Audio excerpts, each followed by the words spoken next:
Hi, Carl. Hi, Bob. How you doing? I'm doing very well, thanks. How about you? Good. Let me introduce us. I'm Robert Wright of Blogging Heads TV and its new sister channel, Meaning of Life TV. You are Karl Giberson. You teach at Stonehill College now, and you are the author of this very interesting book. It's about Adam, the biblical Adam. It is called Saving the Original Sinner, How Christians Have Used the Bible's First Man to Oppress, Inspire, and Make Sense of the World. A lot of interesting stuff in this book, a lot of big themes floating around, certainly including the question of how traditional religion reconciles itself, or as the case may be, fails to reconcile itself, to modern science.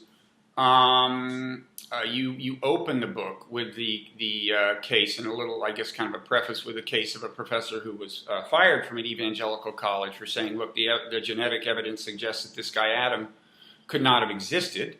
And that actually parallels your own story vaguely. You left an evangelical college. I don't think you were fired, but I think you got the sense that increasingly your acceptance of the theory of natural selection and your tendency to talk about it was not welcome there. And so you're now happily ensconced at a Catholic college that's more open to critical inquiry. And I want to talk about all this stuff before we finish, your own experiences and the larger science and religion question. But let's start talking about Adam himself. And, one thing I hadn't completely appreciated until I read this book is how important Adam is to Christians and why. Adam's not part of the New Testament, at least not very prominently, and so we don't associate him with Christianity nearly the way we associate Jesus with Christianity. But as you point out, Adam became crucial in the early years of Christianity in in a certain sense, establishing the theological significance of Jesus, right? Yes, that's right. Adam became ensconced in a theological system that included Jesus as one central part and Adam as the other. Adam brings sin into the world, Jesus takes it away, and those two things go together in a way that, in the minds of many people, are inseparable. Right. And that's why you say, when at an evangelical college a professor starts saying that Adam didn't exist, this is no small matter. It's not just a question of questioning the literal accuracy of the scriptures. It's a lot deeper than that for Christians. And I think you think this is going to become a big issue, a bigger issue than it has been, the question of the existence of Adam for Christians, right? Yeah, this is the so-called red line, I think, that in the kind of liberal wing of evangelical Christianity, where people are taking science seriously, they're sort of able to kind of go as far as they want theologically, but they've got to stop before they lose Adam. And so it's kind of okay to get away from biblical literalism. It's okay to get away from the idea that God created everything in 6 days. It's okay to get away even from the idea that human beings were specially created and not evolved. All those things are kind of negotiable, but some kind of an Adam figure in history is not negotiable for most evangelicals, no matter how liberal they are. Okay, and let's flesh out this connection to Jesus a little bit. We now take for granted the idea that Jesus, saves us from our sins or redeems us, that this is the Christian belief, But as you point out, this is, more than a phrase. It's a whole theology that was worked out, so far as we can tell, by the Apostle Paul, right? And at first, the earliest New Testament writings in which this idea occurs are the letters of Paul, which, for that matter, are the earliest New Testament writings, right? Those are the first books of the New Testament to have actually been put into writing, were the letters of Paul. Yes, and Paul's considered by most Christians to kind of be the theological architect of Christianity, that Jesus provides a kind of moral center with the teachings that are inspirational and the kind of the the Sermon on the Mount, for example, may be the heart of Christian ethical teaching, and then St. Paul provides the theological structure into which you insert Jesus and tells us why Jesus is important. So Paul's teaching sort of is the theology of Christianity for many people. Mm-hmm. And the idea is that if we need someone like Jesus to die for our sins, well, it must be the case that we have something to pay for to begin with, that we have that there are that we have this sinful nature or sins we've committed or whatever that need redeeming, and that's where Adam came in, and this was Paul's innovation, right? Yes, this is Paul's innovation. I mean, Jesus never described his role in quite that way. So when Jesus dies, the disciples are demoralized, and there's a big question about, well, what's going on here? What's happened here? And then the story of the resurrection sort of rejuvenates hope in what Jesus was all about. But there's still a question. Well, but what did this mean? Like, why did this happen? So Paul's looking at the incarnation and saying, okay, God became incarnate in the human race in the form of a humble first century Palestinian Jew. And then all this terrible stuff happened. The crucifixion and so on was a horrible, terrible death. And so, like, what's going on? Why did God's incarnate Son have to suffer that way? There must be some gigantic, cosmically significant problem that God was solving in this particular way, and that is how Paul connected Jesus to Adam. That Adam has brought sin into an otherwise perfect creation, and Jesus will take that sin away. Mm-hmm. And this doctrine, as it evolved, came to be called the doctrine of original sin, hence the title of your book, Saving the Original Sinner. Original sin has more than one meaning, right, in common parlance. I mean, well, you tell me. What do you take the current Christian meaning of original sin to be? Yeah, the current Christian meaning of original sin is the inheritance that every human has from Adam and Eve. That God cursed the human race. God cursed all of creation, and the sinful nature that Adam acquired when he sinned is passed on genetically to all of his offspring. And we inherit that. So little babies are born with this original sin. Mm-hmm. So it's not. It has nothing to do with our character, whether we're a good person or a bad person. It has nothing to do with anything that we've actually done. It's our state. It's our sort of moral DNA, if you will, that we just come into the world with this sin, and this sin separates us from God. And this is why the practice of infant baptism has been practiced for such a long time, to sort of make it possible for a baby, should they die during childbirth or shortly after, that they can go to heaven. Mm-hmm. Now, it might strike a lot of people as strange that we all are held accountable for Adam's action, right? I mean, it's like he is the one in this story who, of his own volition, sinned, and then the rest of us just were born, and we automatically inherit the sin, is the idea. I mean, you might think it would make more sense for me to need redeeming if I have chosen to sin, if there's something that I am personally culpable for, right? Yes, and I mean, of course. I mean, and Christians have always wrestled with that. I mean, there's always been this sense of great injustice, that, like, how in the world can a newborn infant that isn't baptized, if they should die of whooping cough at 3 months of age, they go to hell forever because they were born with original sin. I mean, this seems colossally unfair. So the solution to that, however, is kind of solving another problem. And the other problem that Christianity has to deal with is, why is the world so filled with suffering and hardship? And if God made a perfect world, why is the world so imperfect? So it's a kind of a pick your poison. I mean, we either need to kind of impute all of the suffering and bad design and misery of the world to God's intention in the original creation, or we have to find some other origin for it. So the other origin is to say, okay, it was Adam who sinned. Mm-hmm.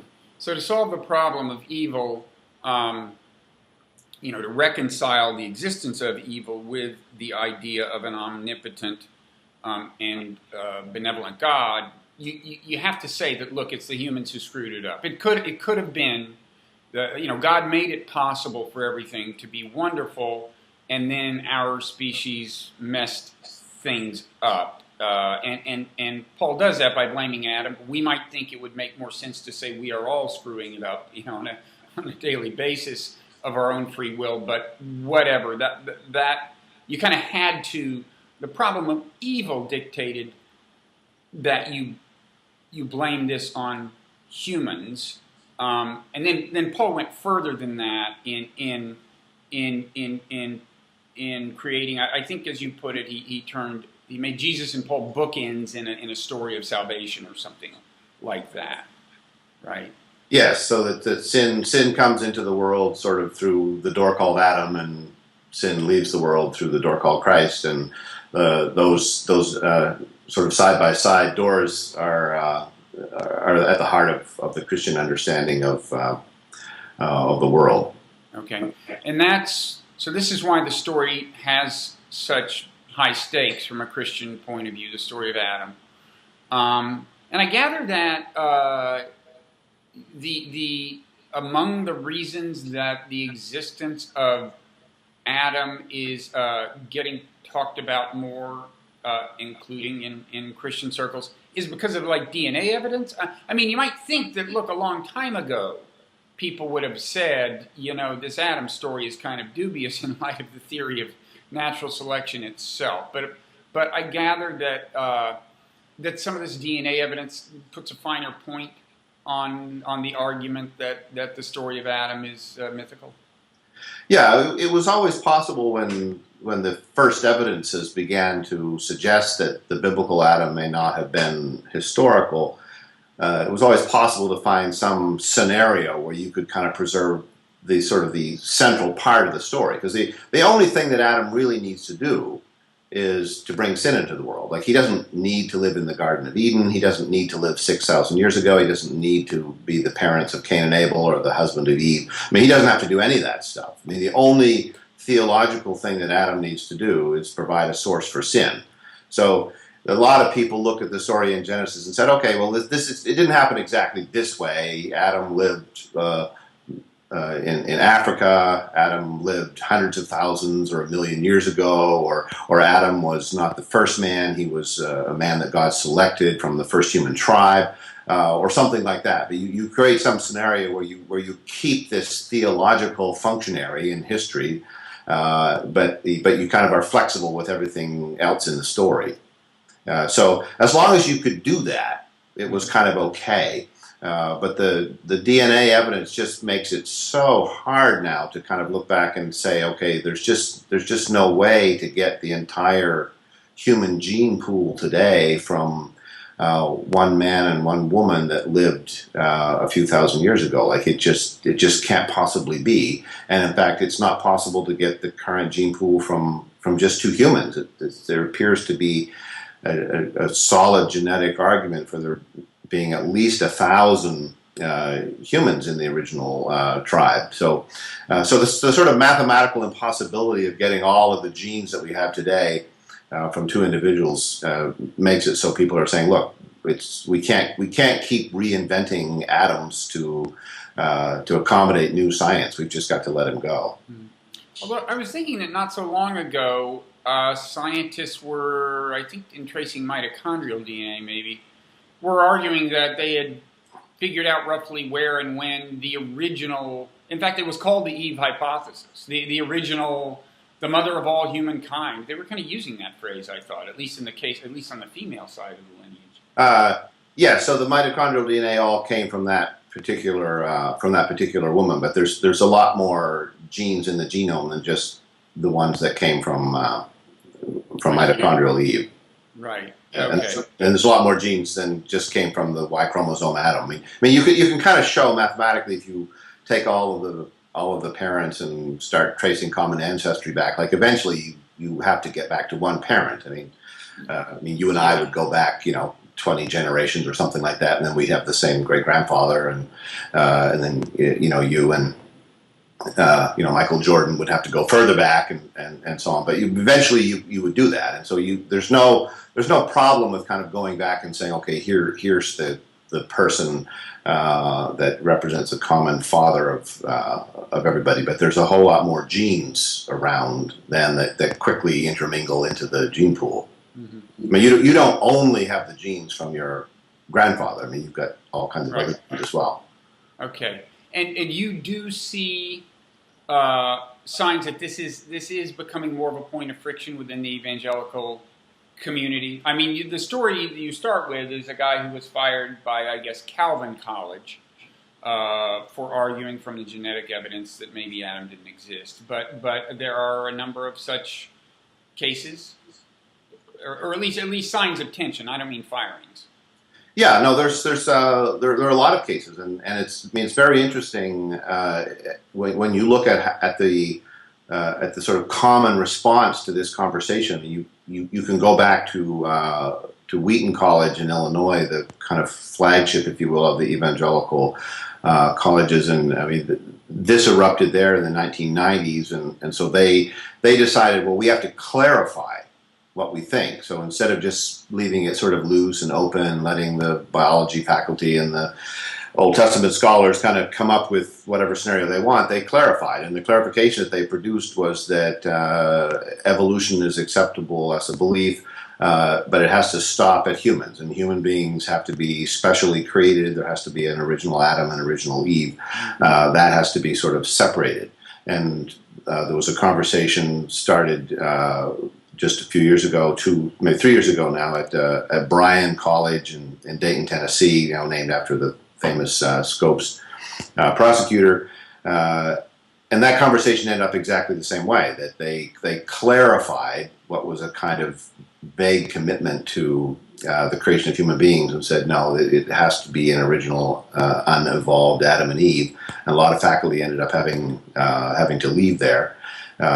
The case of John Schneider that you mentioned at Calvin College was another one. And then literally just within the last month, the Missionary Church, which is an evangelical denomination, not a fundamentalist denomination, but an evangelical denomination that sponsors Bethel College in Illinois, they clarified their statement to state that you have to believe that Adam and Eve were specially created, and that no faculty at Bethel College can hold other views or be a part of any organization that does so. And that ended up with a professor named Jim Stump, who was working with the Biologos Foundation.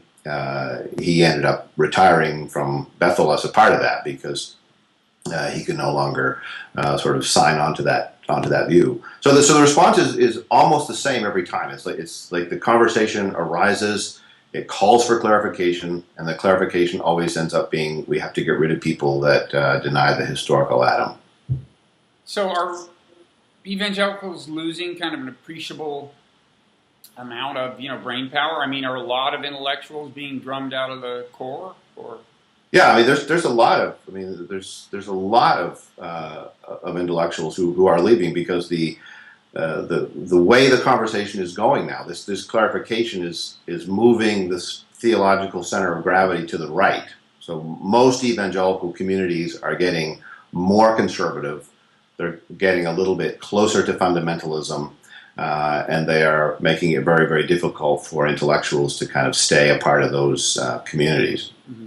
And is your working definition of fundamentalism is somebody believes in the literal accuracy of the Scripture, the inerrancy of the Scripture, whereas not all evangelicals don't have to do that to be evangelicals? Yeah, so I mean, there's a kind of a spectrum that goes from the biblical literalism, the young Earth creationism of Ken Ham, and so on at one end of the spectrum. They're biblical literalists that basically believe that God inspired the Bible word for word as it's written, and we should read it in a simple, literal way. That's what we call fundamentalism. What we call evangelicalism kind of includes that, but it goes all the way over to somebody like Francis Collins, for example, probably the most well-known sort of liberal evangelical. He headed the Human Genome Project. Yeah, headed up the Human Genome Project, currently the head of the National Institute of Health and so on. I mean, arguably one of the most important scientists in the world. And he's an evangelical Christian. He does not read the Adam and Eve story literally. He's not a biblical literalist and so on, but he still would maintain the general evangelical commitment to a very sort of high view of Scripture as the inspired Word of God. He would be very careful about imputing any sort of error to anything in the Scriptures and so on. And that's what makes him evangelical as opposed to a theologically liberal Christian. Yeah, I mean, theologically liberal Christians, such as you might find in the Episcopal Church or the Methodist Church and so on, I mean, many of them will not impute any kind of divine inspiration to the Scriptures. I mean, the Bible doesn't have kind of a special authority because God made sure that the writers didn't make any mistakes. They're far more likely to approach the Scriptures as in a scholarly way. They might see the Scriptures as being an authentic account of God's interaction with the human race, but they would not be inclined to use scriptural authority to argue against the findings of historians about history or scientists about science.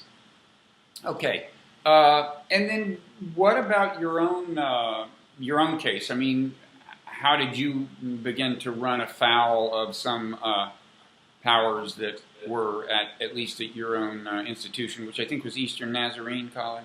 Yes. Well, the story in all these cases is quite similar. That as long as a professor stays in the classroom, you're usually okay. Almost all of these institutions that we're talking about are far more liberal than the denominations to which they're attached.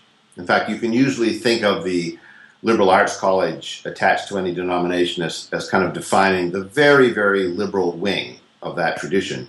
And as long as you simply teach students in the classroom, you're okay. I mean, in large part, it's because people don't know exactly what you're doing, and they make the assumption that, oh, I go to a Baptist church, this is a Baptist college, they're probably teaching exactly the same thing, so if I send my son there, he will just learn at a higher level what he's learned in Sunday school and church his whole life. And so there's just a default assumption that that's what's going on.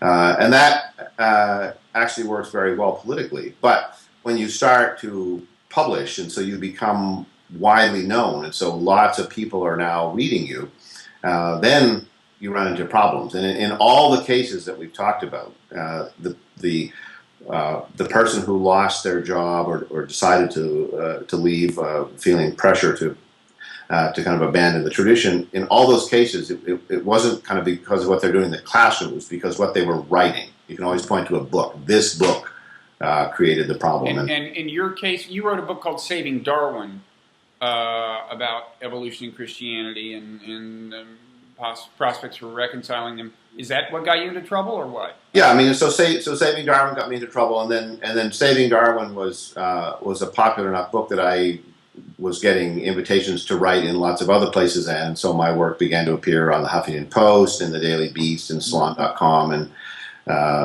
did an op-ed in the New York Times, and so on. And all of those things bring your work to the attention of people who normally would have no clue what you were thinking. So as soon as you lay yourself out in print like that, you become the subject of a lot of unwelcome scrutiny. And what were the specific things you said that got you into the most trouble? Well, like for instance, arguing that Adam and Eve weren't historical. That was a serious problem, and I would get letters sometimes from Nazarene pastors giving me a numbered list of specific questions that they wanted me to answer. And I mean, I usually responded, but I never answered their questions because I knew all they're looking for was the opportunity to get me on the record on some hot button items, and then they would take these to some person in authority and say, okay, we've got a professor now, he doesn't think that Adam and Eve are real, we've got to get rid of him there. And so this is sort of how these witch hunts kind of go, that somebody, it's usually a very influential pastor, sometimes a conservative donor, there's some group, somebody like that puts pressure on an institution because they've got a liberal faculty member. Okay. And I should add that in my case, I mean, as I became more and more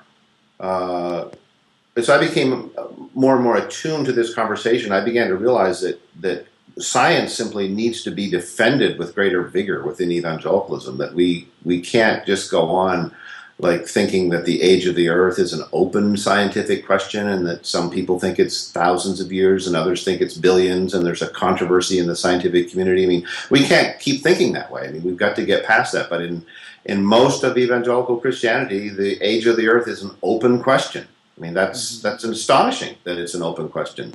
We have to get past whether common ancestry and evolution by natural selection is true or not. I mean, it is true. I mean, we can no longer kind of think of that as just one of the options on the table. And so the more sort of vigorous your defense of science, the more enemies that you make, and then eventually your enemies coalesce around you and make enough trouble that has happened to Galileo. You get some kind of an inquisitorial proceeding, and then you're gone. Mm-hmm. Well, do you think there's any validity to the concern on their part, on the part of conservative evangelicals, that, this is just the camel's nose under the tent? Okay, maybe you could give up on Adam and keep your theology largely intact, call it an allegory. You could even, in fact, and we should talk about this in a second, you could say this is in some ways an allegory for evolution, for how a sinful nature came to be embedded in human nature. But at the same time, once this whole path of critical inquiry, what part of Christian theology ultimately isn't endangered by this, right? I mean, isn't that to some extent they're feeling like, okay, it's true, you're not going to find mitochondria or genetic evidence to support an argument against the divinity of Jesus, but still this same kind of critical scrutiny leads to skepticism about various things, leads us to start treating the Bible as just another accretion of cultural lore as you find in other religious traditions and so on, right? I mean, to some extent, the fear must be that this is a slippery slope, right? Oh, yeah, and I don't think that's an irrational fear at all. I think that's a real, genuine fear, and I think that the reason why fundamentalism remains as popular as it is within American Christianity is that it has a security about it. There's a kind of an intellectual clarity that you take the Bible, you affirm it, and if something doesn't agree with the Bible, you simply reject that. And your epistemology then is very, very simple, and you kind of know exactly where you stand on all kinds of things. And so you can answer questions about gay marriage, about the role of women in society, about slavery, and about the age of the earth, and so on. You can answer all those questions by simply saying, well, if it's in the Bible, that's where I stand. And it is a very real slope that you get on. I mean, once you move away from that, then you begin to say, okay, this isn't literally true. Mm-hmm. So they're obviously borrowing local scientific ideas, which we now recognize aren't valid anymore. So this is not technically correct, and then that brings you to the next question, and then you say that's not technically correct, and so there's a whole set of challenges that evangelical Christianity simply has not wrestled with yet. I mean, the reason why we have liberal Christian denominations like the Episcopalians and so on is that they wrestled with these things in the 19th century, and they recognized that the traditional picture that that existed at the time of Martin Luther, for example, that traditional picture, like we can no longer hold those views. I mean, we just can't. So, I mean, you're either not going to be Christian at all, or you're going to have to be some more liberal kind of Christian. But of course, it's the liberal denominations that are losing members for the reasons you suggest. I mean, there isn't the clarity and the simplicity of faith. Yeah, so there is an erosion of faith going on there. However, there's a very interesting dynamic going on now, and we're going to need, I think, some historical hindsight to assess what's really happening right now. But the decline in the membership in the more liberal denomination has been arrested partially by refugees from evangelicalism. Mm-hmm. I attend a more liberal Episcopal church now, and a significant fraction of the congregation are refugees from evangelical churches, including several from the church that I used to attend on the campus of Eastern Nazarene College. So there's a very real sense in which people who would like to remain a part of the Christian community in some sense, but can't stay within evangelicalism, find a home in a more liberal tradition. And on this slope we talked about, is it possible to say where you are on it now? I mean, what ideas, maybe including ideas you formerly believed, have you given up? What Christian ideas do you not subscribe to? I mean, Christian ideas in some Christian tradition. And what do you still believe? I mean, you don't have to be any more forthcoming than you feel comfortable with, obviously. But. Well, I mean, I get that question fairly often. I mean, people get kind of suspicious when you leave your your tradition after kind of a half century, as I did. But one of the things which I have welcomed about moving to Stonehill College, kind of a liberal Catholic college in the Holy Cross tradition, is that you don't have to have clear answers to all of those questions. I mean, there's a sense in which being open and being on a spiritual journey is kind of it has its own integrity to do that, to be honest with yourself, to be willing to hold things in in judgment for a while until you sort of think it through. And so I feel like I'm in a process now, kind of thinking things through. One of the things which I have been wrestling with a lot, and I may try to write a book about this at some point. But there's a sense in which when you are a member of a community with a very sort of rigorously well-defined set of beliefs, like your membership in that community helps you to stay intellectually in that in that world. So it's not merely that you have social bonds, but the social bonds that you have with your worshiping community creates an encouragement for your intellectual commitments to sort of stay with that community. Mm-hmm. And I found that when I was sort of released from the burden of needing to kind of keep convincing myself that evangelical theology was true, that it was somewhat liberating to be able to say, okay, now I really want to be able to think not what do I need to believe because I'm in this community, but how does the world look to me now? And so I'm in a sort of transitional process now, and the short answer to your question is I don't know exactly what I think about all those things, but I feel liberated in not being sort of forced to be affirming a certain set of positions. Mm-hmm. And this journey that I've had is very much the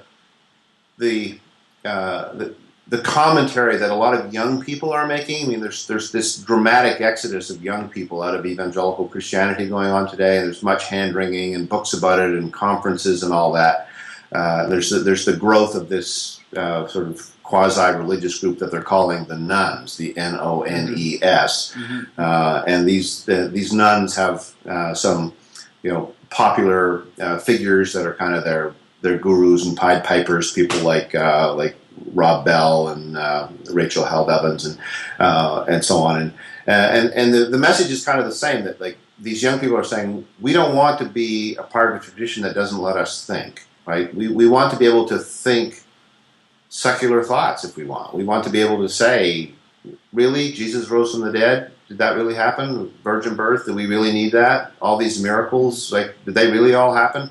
We want to be able to ask those questions and not sort of have somebody treat us as if we've just announced that we have cancer and need to be prayed for. And are you talking about people who are still in some broad sense in a Christian framework, or just these are, or are they more like what you would call spiritual but not religious?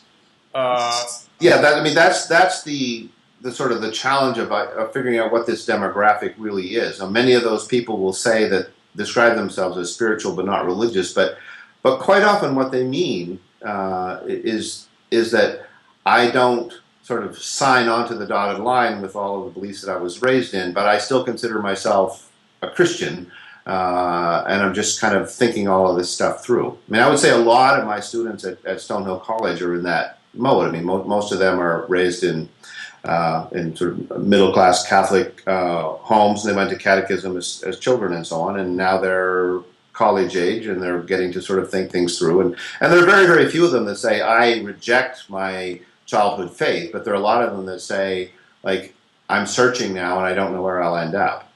And do you have an idea about what is the kind of minimal belief you have to call yourself a Christian? I mean, in your view or in the view of these young people you're talking about, like, at what point, what belief is it, the surrendering of which would lead them to go, okay, I'm not even a Christian anymore? What's kind of the last thing to go? Well, I think if someone were to say that I think the teachings of Jesus that one should love your neighbor as yourself, that's just nonsense. That we live in a dog-eat-dog Darwinian world and we should look out for ourselves. I don't see how you could appropriate the label Christian if you went to that point. But if I encounter someone who said, I think of myself as a Christian, I don't actually believe in God. I don't know whether the historical Jesus is clearly presented in the New Testament or not, but I think this idea that the teaching that we must love our neighbor as ourselves, I think this idea is more than just a winsome way to interact with other people. There's something profound and deep and cosmically true about that, and I'm going to embrace that as the central organizing principle of my life. I mean, I would not tell that person, no, you can't be a Christian if you hold that belief. So Sam Harris could be a Christian. Yeah. He'll be happy to know that. Yeah. Hear that. Yes. Yeah. Let Sam know that he. I'm going to send him an email right after this. Okay. Now, so evolution. Seems to me challenges do arise if you're a Christian and you really grapple with the implications of the idea that we were created by natural selection. And the first of those is that, I mean, if you're a Christian in the sense of at least, still believing in God in some sense, then it seems that you have to conclude that the instrument by which God created humankind was natural selection, which is first of all, it's it only magnifies the problem of evil when you look at how much suffering and death and so on went into the process of creation, right? The price of the creation by natural selection is that a lot of organisms bite the dust and often in painful fashion. And there are a lot of such questions, right? But I assume you've thought about this a fair amount, right? I mean, how you work the fact of evolution into a theology. Yeah, I mean that's where I think the hardest questions are being explored now, and that kind of is at the root of the guy that got fired from Calvin College. I mean, that was kind of what he was exploring there, and I think. I think the one major way that my thinking has changed over the past 4 or 5 years, say since I wrote Saving Darwin, for example, is I'm no longer convinced that what we've been calling theistic evolution or evolutionary creation is actually a viable concept anymore. I mean, there has been this rather heroic effort to try to find some way, some vantage point from which we could view natural history and say, this is God's work in nature as he is creating life and eventually human beings. Mm-hmm. But nobody has been able to do that. And a lot of effort has been expended, and a lot of, there's been a lot of straws that people have grasped at. I mean, Simon Conway Morris, as you know, he has this idea of convergence, that there's kind of like built-in niches in the world, and evolution kind of moves toward them and finds them. And so on. Well, that by itself is not a crazy idea. I think he's right about that. I think there are a number of. E.O. Wilson, who is a flat-out atheist, I think, believes that the evolution of intelligent life was likely, and I think that's what Morris is trying to get at. Is arguing that look, the evolution of this kind of intelligent, morally interesting form of life was kind of built in, at least probabilistically, into the process of natural selection. So that part, I think that part is something he can plausibly argue. Where do you think he runs into trouble? Well, I think you run into trouble when you try to sort of take that paradigm and say, therefore, we can conclude that this process of evolution is God's method of creation. I mean, I think it's when you make that theological leap and you go from making the claim that evolution does have some sort of teleological dimensions to it, which I think is what you are referring to there, and kind of what you argued in Nonzero. I mean, I don't have any problem with evolution having some teleological dimensions to it, but when you look at the overall process with the important role played by extinction, for example, and so on, and you say, okay, now that we understand that there's some teleology there, this is how we know this is God's method of creation. I mean, the traditional understanding of a loving creator who would minimize the suffering in the world and not put anything bad in the world that wasn't sort of intrusive from outside. I mean, that traditional theological picture, which is the evangelical view of God as creator, that's just hard to, I think, square with what we know of natural history. Okay, but doesn't that give Christianity a big problem? And just to be clear, that's not the argument I made in Nonzero. I did say that evolution is directional in the sense of being likely to have created intelligent life, and moreover, it was a directionality that in some sense was suggestive of purpose. In other words, it seemed like, you know, conceivably the system could have been set in motion in some sense with the purpose of creating intelligent life, just through the materialistic process of natural selection. But that said, I think people who do want to go at it from a specifically Christian vantage point, I mean, what is the alternative to arguing that that natural selection is the instrument of God's creation? I mean, if you want to hang on to the idea of a God that is responsible, that imbued the human species with purpose, and that's certainly part of Christianity. If you want to hang on to that, it's, you know, part of a lot of religions. If you want to hang on to that and accept natural selection, how do you avoid saying that natural selection was the instrument of God's creation? I grant that it creates problems, but what's the alternative? Well, I don't think there is any alternative. I mean, the alternative, and this is what I think some thoughtful people within the evangelical conversation are pointing out now, is that evolution really needs to be understood as a special case of the problem of evil, and the problem of evil is considered to be an insoluble theological problem. Right. I mean, there's a kind of simple-minded fundamentalist version where, you know, the Earth is 10,000 years old and Adam screwed it all up at the beginning, and that's the end of the conversation. But the more serious conversations about that make no attempt to sort of dissolve the problem of evil, to get rid of it. You just say, like, this is a mystery of faith, and people are told, when you get to heaven, ask God why things are this way. And so nobody, for example, tries to figure out how the Holocaust fits into God's plan, right? There's no sort of theistic genocide explanation for the Holocaust. It's a horrible evil, and people who believe that God could have stopped it and didn't have no explanation for that, no adequate explanation.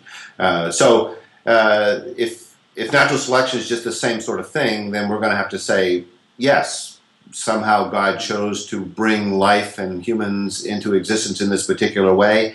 It certainly looks like a messy, sinister way that in some ways maximizes suffering, and we don't know why God did it that way. Right. And in that sense, I mean, natural selection, along that dimension, I think natural selection doesn't fundamentally complicate things, just in the sense that, look, the problem of evil was a huge problem before you'd ever heard of Darwin. It's still a huge problem. Yes, that's right. Yes. And, you know, that's why I would say, you know, so, you know, that doesn't make things any worse for a Christian theologian in at least that particular sense. I guess. I mean, the point though is that it's a terrible, horrible intellectual challenge to sort of put that on the table. I mean, that's what anybody who wants to advocate for evolution has to do. And at the same time that you're trying to argue for that, you have the young earth creationists on the other hand saying, look, God created the world perfect. Human beings were not meant to die. Every animal was herbivorous. There were no sharp teeth, no thorns, no disease. Like none of those things were in the original creation. And then when humans sin, that's when everything happened that's bad. And so you can look at nature red in tooth and claw, and you can say, yeah, okay, that it wasn't the way God planned it. Like God did not sort of intend there to be saber-toothed tigers with sharp teeth. Adam caused the saber-toothed tiger to have sharp teeth. Right. So you've got a nice explanation on the one hand there. It's just wrong, but it's a nice explanation. And so to some degree, if you want to convince people that something that we call theistic evolution or evolutionary creation is true, you have to juxtapose it with that. Like you have to say, okay, that view is wrong, this young earth creationist view. Here's another view. And the other view is so repellent that people just don't want to have anything to do with it. And just to be clear, does theistic evolution mean to you what I might use the term deistic evolution for? In other words, the idea that a God just set natural selection in motion and then kept hands off. It wasn't constantly intervening to create new species. It's a process that once it starts, it goes of its own accord? Or is theistic evolution different from that? No, theistic evolution would say that God is somehow involved in the process. And that the theistic evolutionists have to try really hard to push back against the idea that they're really just deists, and that's been the challenge, to try to come up with some theologically and scientifically plausible way to distinguish theistic evolution from deism, and that I think has been a failure. Yeah, I would think that is a challenge. I guess one thing that I mean, there is a sense in which natural selection kind of complicates the problem of evil, and it gets back to your book. And here's something that your book made me think, is that I was asking, so in what sense is there a notion of original sin just in Darwinism, in Darwinian evolution? And there is one sense which, evolution explains why all of us are born with a sinful nature, or to put it more clinically, and with an inclination to do the things that Christians define as sin. Natural selection explains why we are born with that inclination. The difference between that and the way Paul handled original sin is, Paul has this thing where it's the humans who screwed it up. And whereas if you believe in natural selection, it's hard to imagine animals, having evolved without a sinful nature, because there's so many like zero-sum games in the course of natural selection in cases where it's so much about the self. Although it turns out, we can also explain certain forms of altruism and so on through natural selection, but still, it's what you can't say from a Darwinian standpoint as far as our sinful nature goes is, well, everything was going fine, and then we started making bad decisions, right? Or one human made a bad decision and cursed the rest of us, right? Yeah, you can't say anything even remotely like that. Yeah, and that's, I guess that is a theological downside. I mean, I guess what you could say is, if you're going to stay within a Darwinian framework, and let's take a deistic, scenario where some God or somebody starts natural selection going, is that in the universe we're in, there's no other way to create life or something, But of course, then you're giving up on the idea of an omnipotent God, I guess, in some sense, right? A God that's working under metaphysical constraints in creating life is not an omnipotent God, is that right? Yes, I mean, that's kind of the whole, that was the whole controversy that was settled by the doctrine of creation ex nihilo. I mean, there was a belief in the first few centuries of Christianity that maybe when God was creating the world, that he was using pre-existing material, and this pre-existing material had evil properties, and so God had to kind of realize his creative intent but it was constrained and limited by the raw material that he had to deal with. Now this is a view that has some support in the scriptures, because the idea that God created out of nothing, that's not actually in Genesis. And if you translate the early part of Genesis quite literally, you say, like, in the beginning, when God began to create, the earth was without form and void. And so there's an implication there of a pre-existing material. And Hebrew scholars will tell us this was kind of the ancient worldview, that they didn't have a concept of bringing things to existence out of nothing. The idea was you took something that was there and you formed it and you imposed order on it, and so on. You drove back chaos. So this idea that God can create sort of out of nothing means that God can do exactly what he wants. He doesn't have sort of existential constraints based on his raw material. Now, once we get to natural selection, it's awfully hard to see how you can have anything that looks even a little bit like creation ex nihilo there, because I mean, as soon as life gets started, the next life form depends very strongly on the previous one. Oh, sure. Okay, well, we've talked quite a while, there are a couple of, I could talk all day about this because it's a really interesting book. A couple of specific questions I wanted to touch on quickly. One is just, what did Augustine add to Paul's conception of original sin?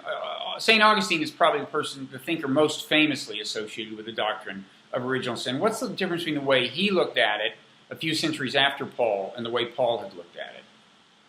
Well, some people would say, I mean, your biblical literalists would say there's no difference. Augustine is just reading Paul carefully and exegeting him accurately.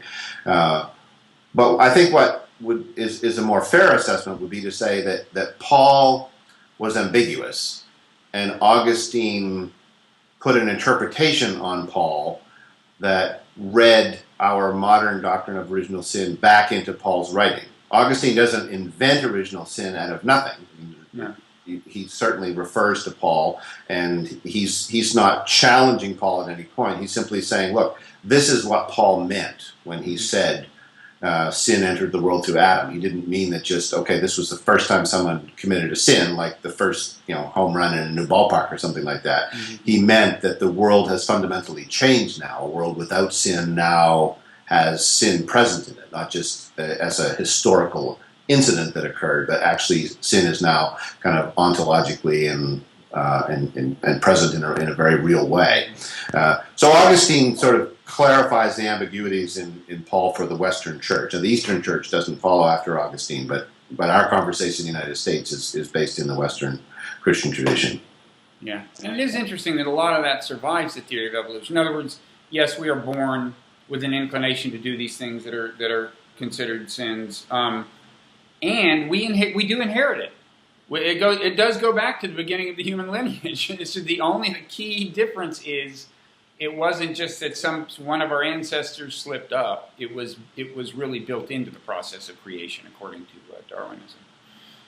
Yeah, and I think that's a profound insight. And I mean, I try to end the book on a bit of a kind of hopeful note there by sort of noting that this sort of central Christian idea that human beings are flawed in some deep and inescapable way, that this is validated by evolution. The modern science is in total agreement with that, and I think in a way it's kind of unfortunate that we don't spend more time thinking about how we might structure society to kind of be a little more cognizant of our potential to do wrong in that way. Yeah, and I'm a big advocate of using evolutionary psychology in the service of edification.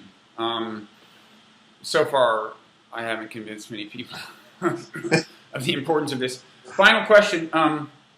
You point to the phrase, the famous phrase in Genesis, the tree of the knowledge of good and evil. That's the tree the fruit came from. That's just always fascinated me as just so kind of mythically rich. Do you have a sense for why that's there? I mean, in the sense of like what? I mean, you note that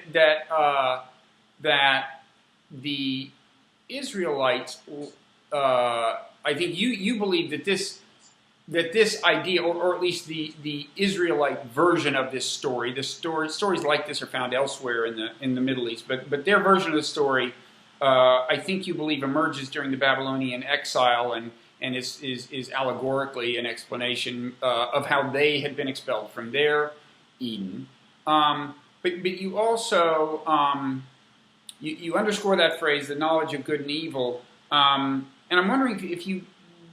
I've always just wondered what they were getting at. I mean, what the authors of this story were getting at with that. Do you have a thought on that? I mean, I don't think there's any sort of simple answer that this is exactly what everybody thinks is the case there. But what is true about that story in Genesis, and this is particularly true if you go back and you try to read it kind of in isolation from later interpreters.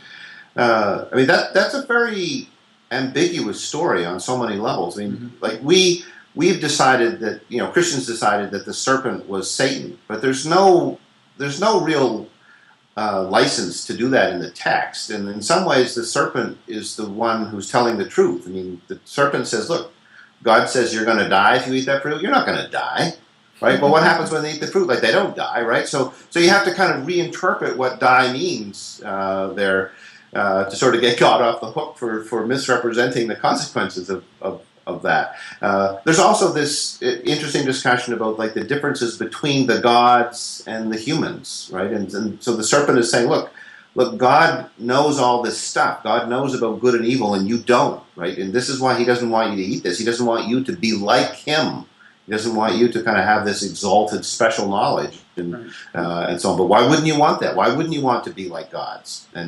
And so then God gets angry, not because they sinned, but because they arrogantly presumed to acquire knowledge that was supposed to be only for the gods. But moral knowledge is kind of a burden, in answer to your question of why you wouldn't want it, right? I mean, and, to constantly be scrutinizing your own behavior in terms of whether it's good or bad and that can be reinforced by a religious upbringing, by the way, but that can be a burden. And I think in the Genesis story, right, it's only after they eat the fruit that suddenly they're like, oh, we should be ashamed of being naked, right? That's right. This is uncomfortable. Yeah, it turns out there's a kind of self-consciousness yes. that, in fact, is just a property of being a human, I think. I mean, that's what's kind of being explained here. And I think of that as one thing that's being explained, being a morally self-conscious being, which is kind of the human condition, and the suffering that can bring, however redeeming it can be in the long run. Yeah, no, I mean that's absolutely true, and I mean that's why children run around laughing all the time, and old people don't. Right. I mean it's a great burden to carry the knowledge of right and wrong with you, and so there's a loss of innocence that comes with the knowledge of good and evil. Well, it's a great story, and I encourage everyone to read your book, Saving the Original Sinner, if they want to know more about it. There's a whole lot of dimensions we didn't have time to get into. I mean, you do the whole history of ways this has been treated in Christianity and roles it is fulfilled. You get into how it was used in the slavery debate. The idea of Adam was used in the slavery debate and so on. Really interesting story. And thanks for taking the time, Karl. Really appreciate it. Thanks, Bob. I enjoyed the conversation. Okay, well, take care. Yep, bye.